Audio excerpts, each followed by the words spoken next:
নীল দরিয়া শুকায় গেছে। জুন মাসের 12 তারিখ আজকের দিন যদি আমরা ওই মেয়েটাকে জবাই করে এখানে না দিই তাহলে পানি উঠবে না।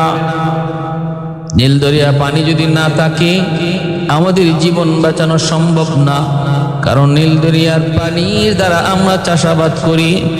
অতএব এই দরিয়া যদি কখনো শুকায় যায়, পানির ব্যবস্থা না হয়, তাহলে আমাদের জীবন বাঁচানো সম্ভব না, মিশর থাকাও সম্ভব না। আল্লাহর নবী সাহাবী আমর ইবনুল আস রাদিয়াল্লাহু তাআলা আনহু তিনি বলেন, অসম্ভব, থামো। একজন নিরপরাধ নিরীহ মানুষকে জবাই করার দ্বারা 10 জন তোমরা খুশি হবা। নিরপরাধ একজন মানুষের জীবনের বিনিময়ে 10 জন মানুষ তোমরা আনন্দ পাবা, খুশি করবা, তোমরা সুখে থাকবা। ইসলাম সেটা সমর্থন করে না। অপরাধ যার শাস্তি পাবে সে, যদি পানি না দেয় সেটা নীল দরিয়ার অপরাধ। নীল দরিয়ার অপরাধ কেন? একজন নিরীহ একজন কুমারী মেয়ে পাবে। ইসলাম বলে লা তাজিরু ওয়াজিরাতুন বিজরা উখরা, একজনের বোঝা আরেকজনে বহন করা যায় না। অতএব থামো, এই অপরাধ আমরা হতে দিতে পারি না। এই হত্যাকাণ্ড এটা হতে দিতে পারি না, এটা চরম অন্যায়। ইসলাম সেটাকে কখনো সমর্থন করে না। এটা কুসংস্কার, এটা বহুত বড় কুসংস্কার। তোমরা থামো, থামায় দিলেন এই হত্যাকাণ্ড। অথচ ইতিহাস বলে ওই মেয়েটা ছিল ফেরাউনের বংশের মেয়ে, কিপ্তি বংশের মেয়ে। সেই মহিলাটা, সেই যুবতী মেয়েটা, সে কিন্তু মুসলমান নয়, কিপ্তি বংশের খ্রিস্টান একটা মেয়ে, তাও ফেরাউনের বংশের। এই হত্যাকাণ্ডটাও মুসলিম গভর্নর হযরত আমর ইবনুল আস রাদিয়াল্লাহু তাআলা আনহু থামায় দিলেন। কারণ ইসলাম কখনো ন্যায় বিচারের ক্ষেত্রে ধর্মের বিবেচনা করে না। ইসলাম ন্যায় বিচারের ক্ষেত্রে মুখ চিনে না। ইসলাম ন্যায় বিচারের ক্ষেত্রে গোষ্ঠী চিনে না, নেতা চিনে না, নেত্রী চিনে না, দল চিনে না। ইসলাম শুধু ন্যায় বিচারের ক্ষেত্রে একটাই চিনে, একটাই জানে, কে অপরাধী। যে অপরাধী তার কোনো পরিচয় নাই, একটাই পরিচয়, সে অপরাধী। যে অপরাধী তার দলের পরিচয় নাই, তার গোষ্ঠীর পরিচয় নাই, তার ভাই বোন, তার বাপ মা, দাদা দাদির কোনো পরিচয় এখানে চলবে না। পরিচয় শুধু একটাই, তার সে অপরাধী। এই হলো ইসলামের থিওরি, ইসলামের নীতি। আল্লাহ রাসূল সাল্লাল্লাহু আলাইহি ওয়াসাল্লামের কাছে আসছে, মহিলা চুরিতে ধরা পড়ছে। নবীজি বলেন, হাত কেটে দাও। হাত কাটার আইন। আল্লাহ নবীকে সাহাবীরা বলতেছেন, ইয়া রাসূলুল্লাহ, মহিলাটা আপনার বংশের, একটু যদি বিচার হালকা করা হইতো তাহলে কুরাইশ বংশের ইজ্জত রক্ষা হয়। মায়ার নবী খেপে গেলেন তো গেলেন, বসা থেকে নবী দাঁড়ায় গেলেন, চেহারা লাল হয়ে গেছে। আল্লাহ নবী বলতেছেন, তোমরা কি আমাকে সে অপরাধ করতে বলো যে অপরাধের কারণে অতীতের বহু জাতিকে আল্লাহ ধ্বংস করে দিয়েছেন, বহু গোষ্ঠীকে আল্লাহ ধ্বংস করে দিয়েছেন, শুধু বিচারের ক্ষেত্রে জুলুম করার কারণে, বেইনসাফি করার কারণে। এই অপরাধটা আল্লাহ সইতে পারে না। এই অপরাধটা আল্লাহ সইতে পারে না। কখনো দুর্বলের উপরে জুলুম আল্লাহ সইতে পারে না। এজন্য বিচারক যতদিন পর্যন্ত ন্যায় বিচার করবে ততদিন পর্যন্ত আসমানের জায়গায়, জমিনের জায়গায় গজব আসবে না। কিন্তু যখনই বিচারকরা তারা ন্যায় বিচার করা ছেড়ে দিবে, টাকার কাছে বিক্রি হয়ে যাবে, ক্ষমতার কাছে বিক্রি হয়ে যাবে, তখনই মনে রাখবা জুলুমের আল্লাহর গায়বী আযাবের অপেক্ষা করো, ধ্বংসের অপেক্ষা করো। আমার ভাইয়েরা, বন্ধুরা, জন্য বলতেছিলাম আমর ইবনে আস রাদিয়াল্লাহু তাআলা আনহু, ইনি হযরত ওমর ফারুক রাদিয়াল্লাহু তাআলা আনহুর কাছে চিঠি লিখলেন, নীল দরিয়ার পানি শুকায় গেছে, আমিরুল মুমিনিন, নীল দরিয়ার পানি শুকায় গেছে। ওদের একটা দীর্ঘদিনের একটা কুসংস্কার, জুন মাসের 12 তারিখ ওরা একটা সুন্দরী মেয়েকে ওরা জবাই করে রক্ত দিত, আর এরপরেই নীল দরিয়া পানি উঠত। আমি তো এটা বন্ধ করে দিয়েছি। এটা তো কোনোদিন ইসলাম সাপোর্ট করতে পারে না। এই আদর্শ তো আমার নবীর আদর্শ ছিল না। অপরাধ করবে একজন, দোষ করবে একজন, শাস্তি পাবে অন্যজন। নিরপরাধ একজন মানুষকে শাস্তি দেওয়া হবে, আর 10 জন মানুষ আনন্দ পাবে। এর তো কোনো ভিত আর কোনো আইন, কোনো রচনা ইসলামে এমন কোনো নজির নাই, কোনো দৃষ্টান্ত নাই। কিন্তু পানি তো শুকায় গেছে, পানি তো শুকায় গেছে, পানি তো উঠে না। নীল দরিয়ার পানির ব্যবস্থা কেমন করে হবে?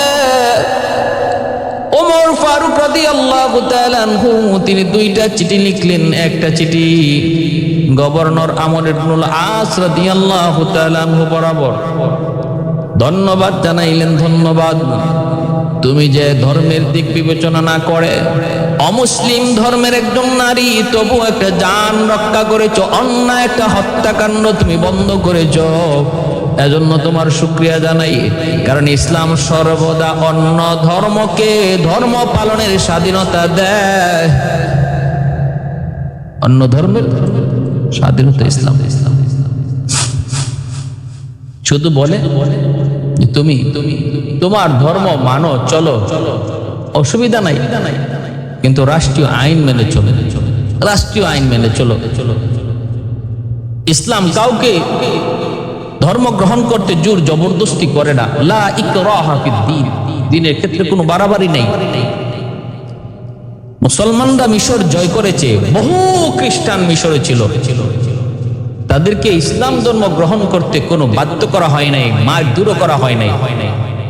যে যেভাবে ছিল সেভাবেই চলতেছিল। তাদের গির্জায় যাওয়া স্বাধীনতা ছিল, তাদের সবকিছুতেই স্বাধীনতা ছিল। এমনকি বহুত বড় একটা মূর্তি, যেই মূর্তিটা যীশু খ্রিস্টের মূর্তি ছিল, এই মূর্তি কোনো এক মুসলমান ভাঙ্গার কারণে, নাক ভাঙ্গার কারণে, মূর্তির নাক ভেঙে যাওয়ার কারণে খ্রিস্টানরা গভর্নর আমর ইবনুল আস রাদিয়াল্লাহু তাআলা আনহুর দরবারে বিচার দায়ের করলো। কিন্তু কে তাদের যিশুর নাক ভাঙছে এটা কেউ জানে না। তল্লাশি চালানো হলো। আমর ইবনুল আস বলেন উচিত বিচার হবে, কারণ ইসলাম সেটা কখনো সমর্থন করে না। তালাশ করে খুনি পাওয়া যায় না। এক পর্যায়ে আমর ইবনুল আস রাদিয়াল্লাহু তাআলা আনহু বললেন যে দেখো, খুনি তো পাওয়া যাচ্ছে না বা অপরাধী তো পাওয়া যাচ্ছে না, এখন কি করি? আমি তোমাদেরকে তোমাদের এই যিশুর যে মূর্তিটা, এই বিশাল মূর্তি বানাইতে যত খরচ লাগে সব খরচ দিয়া আমি সেম একটা মূর্তি এরকম আর বানায় দেয়া দিই, তবুও তোমরা এই দাবি প্রত্যাহার করো। কিন্তু খ্রিস্টানরা মানতে রাজি না, কয় না, আমরা এর বিচার চাই, যথাযথ বিচার চাই। যদি আপনি উচিত বিচার না করেন তাহলে আমরা আপনাদের নবীর এরকম একটা মূর্তি বানাবো, বানাইয়া আমাদের যিশুর যেভাবে নাক ভাঙ্গা হয়েছে আপনাদের নবীর মূর্তির নাক ভাঙ্গা হবে। তখনই আমর ইবনুল আস রাদিয়াল্লাহু তাআলা তরবারিটা উঁচু করে দাঁড়ায় গেছেন। একবার বলছো, আরেকবার যদি বলো কল্লা আলাদা করে ফেলবো। সব সইতে পারে মুসলমান, কিন্তু নবীর অপমান সইতে পারে না, নবীর অপমান সইতে পারে না। আর দ্বিতীয়বার ফারদার যদি তুমি এই কথা বলছো, দ্বিখণ্ডিত করে ফেলবো। নরম গভর্নর মুহূর্তের ভিতরে গরম হয়ে গেলেন। এর নাম হলো ঈমান, এর নাম হলো ঈমান। ইদা সাররাতকা হাসানাতুকা ওয়া ইদা সাআতকা সাইয়্যাতুকা ফাআনতা মুমিন। আর ইসলামের পক্ষে কথা শুনলে তোমার হৃদয় ভালো লাগবে, ইসলামের বিপক্ষে কথা শুনলে তোমার কলিজা আঘাত লাগবে। প্রতিবাদ করার ভাষা জন্ম দিবে, শক্তি সামর্থ্য যা আছে তা দিয়ে প্রতিবাদ করবে। বুঝা গেল তোমার ঈমান আছে। তখন তারা তাদের এই প্রস্তাব উল্টো করলো। এরপরে বললো যে আমর ইবনে আস রাদিয়াল্লাহু তাআলা আনহু বলেন, তোমরা এই আমাদের নবীর ব্যাপারে কোনো কথা ছাড়া যা বলবা, যা চাইবা আমি তা মানবো। তোমরা কি চাও বলো, তোমাদের এই মূর্তির বিনিময়ে বদলা কি চাও? এই মূর্তির নাক তো ভাঙা গেছে, ঠিক আছে, এর বদলা তোমরা কি চাও বলো, শুধু আমার নবীর ব্যাপারে কোনো কথা বলবা না। যখনই এক খ্রিস্টান পুপ বলে উঠলো, ঠিক আছে, আমরা আপনার নাক চাই, সাথে সাথে দরবার কেঁপে উঠলো। আমর ইবনে আস রাদিয়াল্লাহু তাআলা তিনি বললেন, হ্যাঁ আমি তো তার কথা দিয়ে ফেলছি, এবার মুসলমানরা বলতেছে, আমি খলিফাতুল বলতেছে, গভর্নর সাবধান, আপনি এই প্রস্তাবে রাজি হয়েন না। কিন্তু খ্রিস্টানরা বলতেছে, আপনি তো বলছেন যে আপনি আমাদের যে কোনো প্রস্তাব মানবেন, শুধু নবীর ব্যাপারে কোনো কথা ছাড়া, তাহলে আপনি মানবেন না করো। আমর ইবনে আস বলেন, হ্যাঁ আমি কথা দিয়েছি, যা কথা রাখবো তা, আমার নাক তোমরা কাটো। যখনই ওনার নাক কাটার জন্য খ্রিস্টানরা সামনের দিকে আগাইতে লাগলো, হাজারো মুসলমান কাঁদতেছে, মিশরের মুসলমানদের চোখ দিয়ে পানি ঝরতেছে। হায় রে, কে এই মূর্তির নাক ভাঙলো? আর এখন এত বড় নবীর জলিলুল কদর এক সাহাবী, হ্যাঁ মিশরের গভর্নর, এই অপরাধীর অপরাধে, এক কুলাঙ্গারের অপরাধের কারণে আজকে এত বড় একজন আদর্শ মানুষের নাক কাটা যাবে। যখন এই ঘটনা ঘটতে যাবে, একজন ছুরি নিয়ে যাচ্ছে খ্রিস্টান পোপ ওনার নাক কাটার জন্য, তখনই অপরাধী যে যুবক এই নাকটা ভাঙছিল যিশুর, সে লাফ দিয়ে উঠছে, বলতেছে, মাননীয় আদালত থামেন, আমি অপরাধী, আমি এই যিশুর নাক ভাঙছি। বলতেছে কেমনে? কয়, হ আমি ভাঙছি, এই যে নেন আমার পকেট থেকে নাক। ওই পকেট থেকে ওই ভাঙ্গা নাকটা দিয়ে দিল প্রমাণ হিসাবে। আমর ইবনে আস রাদিয়াল্লাহু তাআলা আনহু বলতেছেন, কেন তুমি এমন করেছো, কেন এমন করেছ? যুবক বলতেছে, আমাদের গভর্নর, মাননীয় গভর্নর, আপনি সাধারণ কোনো মানুষ নন, নবীর একজন সাহাবী। আমরা আল্লাহর নবীকে দেখি নাই, কিন্তু আপনি আমার নবীর হাতে গড়া একজন সাহাবী। আমি তো জানতেন একটা মামুলি বিষয় মনে করেছিলাম, কিন্তু আমার ওই বিষয়টা এত দূর পর্যন্ত গড়াবে আমি ভাবতে পারি নাই।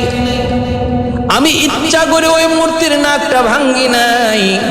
যিশুর ওই নাকটার মধ্যে একটা পাখি বসা ছিল, আমি ওই পাখিরা শিকার করতে চেয়েছিলাম।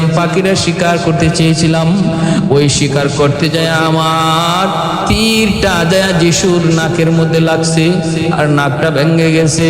মানুষ দেখার আগে আমি সরে গেছি, যেন মানুষ আমাকে না দেখে। আমি তো মনে করছি বিষয়টা এমনি চলে যাবে, কিন্তু এত দূর পর্যন্ত গড়াবে ভাবতে পারি নাই। অতএব অপরাধ করেছি আমি, আমাকে যতদূর পারেন শাস্তি দেন, যা মন চায় শাস্তি দেন। ভাইরা বন্ধুরা, এই দৃশ্য যখন আদালত পাড়ার মধ্যে হইচই পড়ে গেল,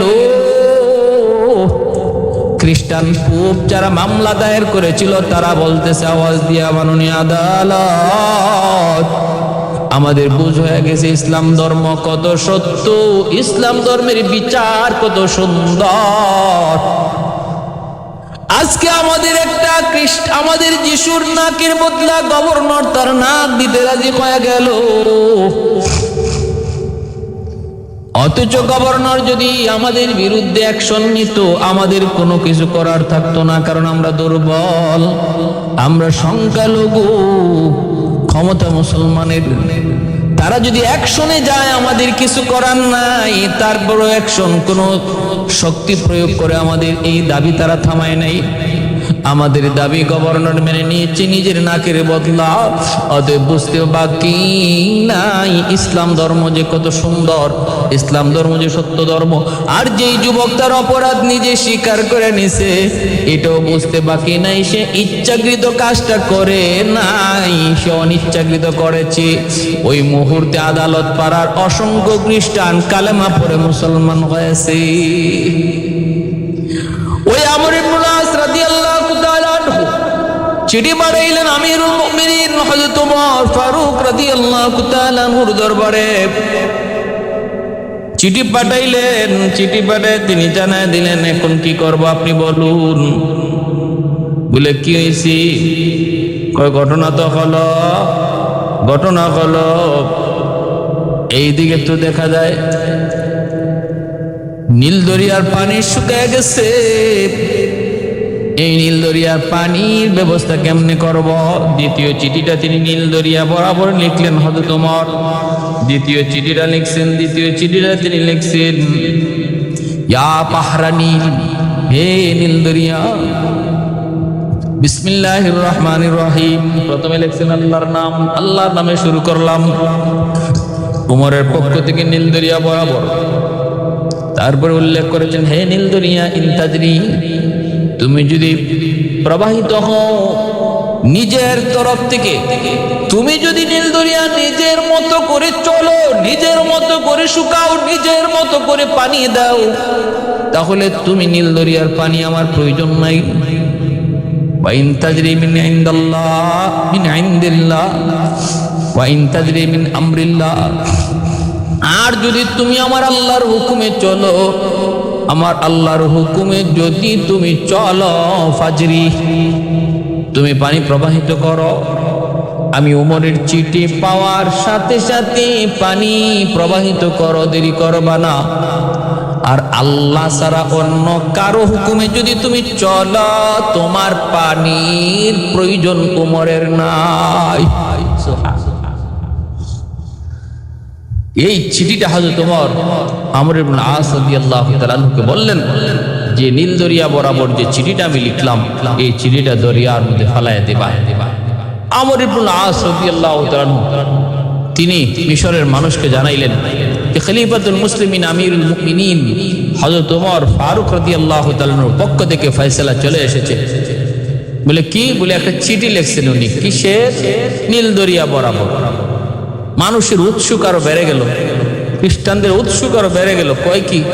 দরিয়ার নামে চিঠি, দরিয়ার নামে বিচার, দরিয়ার নামে শাস্তি। হায় হায়, চিঠিতে কি লিখছে উনি জানে। ঠিক আছে, দেখি।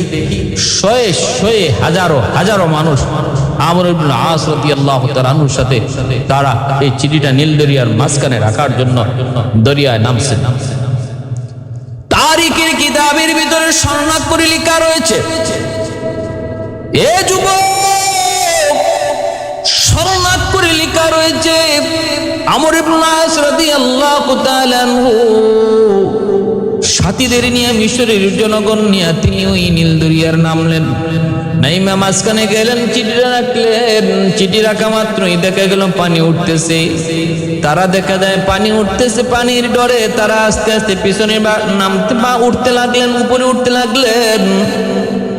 উপরে তারা উঠতে পারেন নাই, এর ভিতরে পুরা নীল দরিয়া পানিতে ভরপুর হয়ে গেছে। শুধু পানিতে ভরপুর হয়েছে তা না, পানি জারি হয়ে গেছে।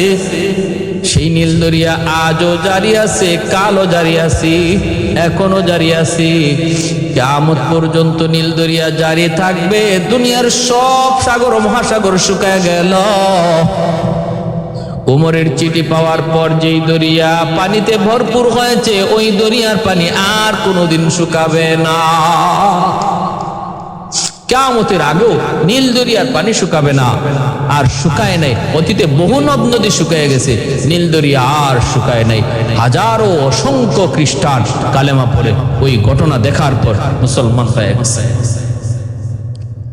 এই হলো ওমরের আদালতে একটা বিচার। আর একটা বিচার হলো হযরত ওমর ফারুক রাদিয়াল্লাহু তাআলা আনহুর আদালতে বিচার। হযরত ওমর ফারুক রাদিয়াল্লাহু তাআলা আনহু, ওনার একটা ছোট্ট সন্তান আর ইমাম হুসাইন রাদিয়াল্লাহু তাআলা আনহু, দুজনের বয়স হলো সমান। ওই অবস্থায় দুজন খেলার মাঠে খেলা করতেছেন। ভাইরা বন্ধুরা, ইমাম হুসাইন তিনি তো ছোট, ওমর ফারুক রাদিয়াল্লাহু তাআলা আনহুর সন্তান, সেও ছোট। ছোট ছোট বাচ্চারা স্বাভাবিক একটু ঝগড়াঝাটি করে, একটু ঝগড়া হয়েছে। হুসাইন বলতেছেন, এ গোলামের ফুত গোলাম। যেই মাত্র গোলামের ফুত গোলাম বলেছেন, উমরের সন্তান রাগে অগ্নিশর্মা হইয়া বাবার কাছে বিচার নিয়ে হাজির। বাবা, হুসাইন আমাকেও গোলাম বলেছে, তোমাকেও গোলাম বলেছে, বলছে গোলামের ফুত গোলাম। হযরত ওমর ফারুক রাদিয়াল্লাহু তাআলা আনহু এই কথা শোনার পর বলতেছে, বাবা কস কি তুই? বলে হ। হযরত ওমর এলান করে দিলেন, আগামীকাল ওমরের আদালতে হুসাইনের বিরুদ্ধে বিচার। যারা বিচার দেখতে চাও ওমরের আদালতে এতটা বাজে হাজির থাইকো। এলান চলে গেল আলী রাদিয়াল্লাহু তাআলা আনহুর কানে। আলী রাদিয়াল্লাহু তাআলা আনহু হযরত ওমর ফারুক রাদিয়াল্লাহু তাআলা আনহুর কাছে আইসা সুপারিশ করতেছেন, খলিফাতুল মুসলিমিন এমনটা কইরেন না, পোলাটা বুঝে না। কাল আপনার আদালতে হুসাইনকে দাঁড় করাইলে কি জবাব দিবে? হুসাইন বেইজ্জত হবে, আমি বেইজ্জত হব। আপনি এমনটা কইরেন না। হুসাইনের পক্ষ থেকে আমি মাপ চাই। কেন আপনাকে ও গোলাম বলল আর আপনার ছেলেরও গোলাম বলল? হযরত ওমর বলতেছেন, রে ভাই আলী, ওমরের আদালতের বিচার বুঝি তুমি জানো না? অন্যায় করবে একজন আর ক্ষমা চাইবে আরেকজন, অন্যায় করবে একজন, শাস্তি পাবে অন্যজন। এটা তো ওমরের আদালতের বৈশিষ্ট্য নয়, আমার নবীর আদালতের বৈশিষ্ট্য ছিল না। সাক্ষী প্রমাণের ভিত্তিতে যেটা সাব্যস্ত হবে এর উপরই রায় দেওয়া হবে। হযরত আলী রাদিয়াল্লাহু তাআলা আনহু তিনি সুপারিশ করেও মানাইতে পারলেন না। হযরত ওমর তিনি বিচার করবেনই, আগামী কাল বিচারের তারিখ। হযরত আলী রাদিয়াল্লাহু তাআলা আনহু আর হযরত ওমর ফারুক রাদিয়াল্লাহু তাআলা আনহু। আলী রাদিয়াল্লাহু তাআলা আনহু আরেকটা ঘটনা আছে, তিনি একদিন ঘুমাইছেন, স্বপ্ন যুগে দেখেন আল্লাহ নবী কাছে একজন মহিলা খেজুর নিয়ে আসছে। নবীজি তখন খেজুর খাইতে যায়, আল্লাহ নবী খেজুর সবাইকে 4টা 5টা করে দিলেন। হযরত আলী রাদিয়াল্লাহু তাআলা আনহুকে খেজুর দিলেন মাত্র 2টা, মাত্র একটা খেজুর দিলেন। আর মহিলা আয়েশা বলতেছে, ইয়া রাসূলুল্লাহ, আমার বাগানের প্রথম ফসল, আমার মন চায় আমার বাগানের প্রথম ফসলটা আপনি সাহাবায়ে কেরামদেরকে নিয়ে খান। আলী বলেন, আমি স্বপ্নে নবীকে বললাম, নবী গো সবাইকে 4টা 5টা দিলেন, আমারে একটা খেজুর। নবী বলেন, একটাই নাও। আমি ওই খেজুরটা মুখে দিয়া দিলাম, পাইয়েই মুখে দিয়া দিলাম। তারপরে ফজরে আজান হয়ে গেল, ঘুম ভাঙলো। ভাঙ্গার পরে দেখি আমার মুখে এখনো খেজুরের মিষ্টি রয়েছে। ফজরের নামাজে মসজিদে আসলাম, ইমামতি করলেন খলিফাতুল মুসলিমিন আমিরুল মুমিনিন হযরত ওমর। নামাজ শেষ হওয়ার পর আমরা ওনার দরবারে বসে আছি, আরো সাহাবীরা বসা। হঠাৎ করে দেখি একজন মহিলা লাঠিতে ভর দিয়া খেজুর নিয়ে ওমরের দরবারে হাজির। আমার স্বপ্নের কথা মনে হয়ে গেল, আমি তো আজ রাত স্বপ্ন দেখেছি এমন, নবীর কাছে এমন ভাবে একজন মহিলা খেজুর নিয়ে এসেছে। হায় হায়, ঘটনা দিয়ে একরকম। মহিলা আয়েশা বলতেছে, খলিফাতুল মুসলিমিন, আমার বাগানের প্রথম ফসল, মন চায় ফসল, এই ফলটাই খেজুরটা আপনি আপনার সঙ্গীদের নিয়ে খান। হযরত আলী মাথার মধ্যে হিট করলো, কথাটাও মিলে গেল, ঘটনাও মিলে গেল। এইবার দেখা যায় আলী মনে মনে ভাবতেছেন, দেখি ওমর কি করে। ওমর একজন করে খেজুর 4টা 5টা করে খেজুর দিতেছেন। হযরত আলী বলেন, আমার কাছে আইসাই ওমর একটা খেজুর দিলেন। দেওয়া মাত্রই ওমর আলী রাদিয়াল্লাহু তাআলা আনহু হযরত ওমর ফারুক কি বলতেছেন, ওমর ওগো খলিফাতুল মুসলিমিন, সবাইকে 4টা 5টা করে দিলেন, আমাকে একটা কেন? হযরত ওমর ফারুক রাদিয়াল্লাহু তাআলা আনহু মুস্কি হেসে বলেন, আলী, গত রাত নবী যদি তোমাকে 4টা 5টা দিতেন, আমি ওমরও তোমাকে 4টা 5টা দিতাম। সুবহানাল্লাহ, সুবহানাল্লাহ। তাহলে আল্লাহ নবী স্বপ্ন যুগে কার সাথে দেখা দেন, নবী কোথায় কখন কি করেন, হযরত ওমরের সব জানা আছে। সুবহানাল্লাহ। फारूक तेरा नाम से इस्लाम रखेगा, फारूक तेरा नाम से इस्लाम रखेगा, दुनिया की अदालत में तेरा नाम रहेगा, दुनिया की अदालत में तेरा नाम रहेगा, आसमान तेरा नाम से इस्लाम रखेगा, दुनिया की सखावत में तेरा नाम रहेगा, दुनिया की सखावत में तेरा नाम रहेगा, हैदर तेरा नाम से से इस्लाम रहेगा, दुनिया की शजाअत में तेरा नाम रहेगा, दुनिया की शजाअत में तेरा नाम रहेगा। ও ভাইরা বন্ধুরা, এজন্য বলতেছিলাম আলী রাদিয়াল্লাহু তাআলা আনহু হযরত ওমর ফারুকের কাছে সুপারিশ নিয়ে গেলেন হুসাইনের পক্ষে, কিন্তু না না, হযরত ওমর মানতে রাজি না। তিনি বলেন না, অপরাধ করবে একজন, শাস্তি পাবে অন্য। আদালতে বিচার, ওমরের আদালতে বিচার। অসংখ্য গণিত মানুষ মদিনার হাজির হয়ে গেল। ওমরের আদালতে আজকে জানতেন কোনো বিচার নয়, নবীর কলিজার টুকরা নাতি হুসাইনের বিরুদ্ধে বিচার।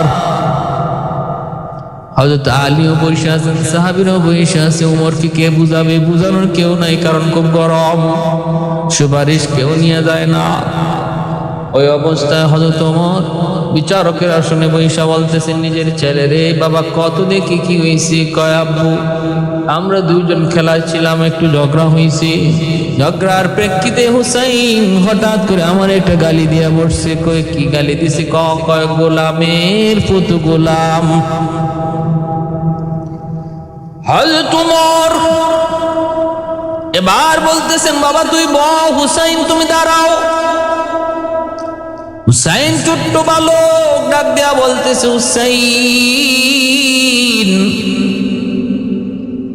তুমি কি আমাকে গোলামের ফুত গোলাম কইছ? তুমি কি আমার ছেলের গোলামের ফুত গোলাম কইছ? বলে হ কইছি। সাহাবায়ে কেরামের অনেকের মনের ভিতরে আশা ছিল, হায় রে হুসাইন যদি না করতো, হুসাইন যদি কইতো না আমি এমন কই নাই, আমি এমন ভাবে বলি নাই। মনের ভিতরে অনেকেরই এমন আশা ছিল, হায় হুসাইন যদি একটু মিথ্যা বলতো। কিন্তু নবীর সন্তান, নবীর কলিজার টুকরা নাতি, তিনি কি আর মিথ্যা বলতে পারে? জীবন যাবে যাবে, তবু মিথ্যা বলা যাবে না। অথচ 3 জায়গায় মিথ্যা বলা জায়েজ। টাকার কিতাবে লিখছেন, যদি একটা মিথ্যা কথা না বললে আমার জান চলে যায়, সেখানে মিথ্যা কথা বলার অনুমতি আছে। এর পরেও আল্লাহর ওলি যারা, আল্লাহর উপরে পূর্ণ ভরসা তাকওয়া যাদের বেশি, তারা জানের পরোয়া না করেও, জানের পরোয়া করে না, মিথ্যা বলে না। আল্লাহ তাদেরকে বাঁচায় নেয়। তবে ফেকার ভিতরে রুখসত আছে যে মিথ্যা কথা বলা যাবে যদি জান বাঁচানোর জন্য। আরেকটা জায়গা হলো দুইজন মুসলমান ঝগড়া, তাদের দুজনের ঝগড়া দূর করার জন্য একজন আরেকজনের সাথে কথা বলে না, একজন আরেকজনের সাথে খারাপ ধারণা রাখে। আপনি দুজন মুসলমানকে মিলাই দেওয়ার জন্য একটু মিথ্যা কথা বললেন, তার কাছে যে ওর প্রশংসা করলেন যে ভাই সে তোমার তো প্রশংসা করে, সে তোমার ভালো কয়, মানুষ তোমার কি কি কইলো, তারে তুমি খারাপ জানো, তার সাথে আমি আলাপ করে দেখছি, সে তোমাকে ভালো জানে। আর ওর কাছে এসে বলতেছে, আরে ভাই অমুক তো তোরে কত ভালো জানে, তুই তারে খারাপ বলিস কেন? আমি তো কথা বলে দেখলাম, মূলত কিছুই না। এরকম মিথ্যা কথা একটু বইলা যদি দুই মুসলমানের দূরত্ব দূর করে দেওয়া যায়, দুইজন মুসলমানকে কাছে আনা যায়, এটা শরীয়তে বৈধ, বরং জায়েজ, বরং সওয়াব। আর একটা মিথ্যা বলার জায়গা আছে, বলবো, সেটা হলো স্ত্রীর কাছে। স্ত্রীর কাছে মিথ্যা বলা যায় কখন? যদি স্ত্রী এমন হয় যে তারে সত্য কথা বললে ঘরে বিপদ আছে, ঝগড়া হওয়ার সম্ভাবনা আছে, তুফান উঠবে, ঝড় উঠবে।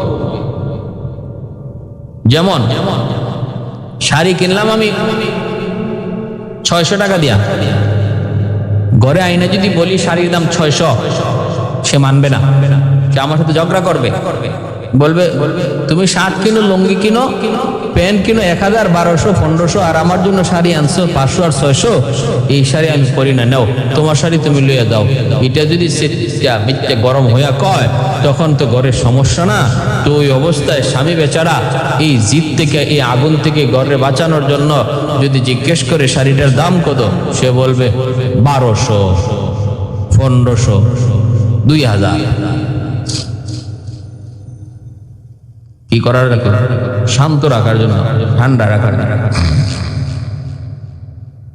তাহলে এই জন্য বলি আমাদের সমাজের এমন এমন দুই সাইডে আছে, কিছু মহিলা আছে ঘরের ভিতরে খুব গরম মহিলা, আবার কিছু স্বামী আছে খুব গরম স্বামী।